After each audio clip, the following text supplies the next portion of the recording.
დაწესებულებში გავაჩინეთ სტუდენტური შეღავათები და აუცილებლად ვითანამშრომლებთ ამ ბარათის განვითარების მიზნით. სოფელ დიღომში დიდგორის ქუჩაზე გზის რეაბილიტაციო სამუშაოები გრძელდება 29000 კვადრატულ მეტრ ფართობზე ასფალტის საფარი დაიგო, მოეწყო ტროტუარი, გამოიწვია მიწისქვეშა კომუნიკაციები, გაკეთდა ბორდიურები.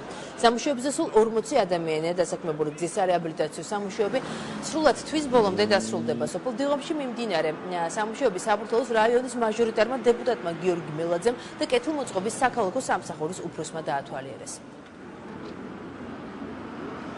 ეს არის ცენტრალური გზა, რომელიც სოფელ დიღომს აკავშირებს, ესე ვთქვათ, ეგრეთ წოდებულ ცენტრალურ საბურთალოს და ძალიან მნიშვნელოვანია, რომ სწორედ ამ გზის დაგებაზე დასაქმებული იყო 1000-ზე მეტი ადამიანი, რომელიც ძირითადად იყვნენ ამ სოფლიდან.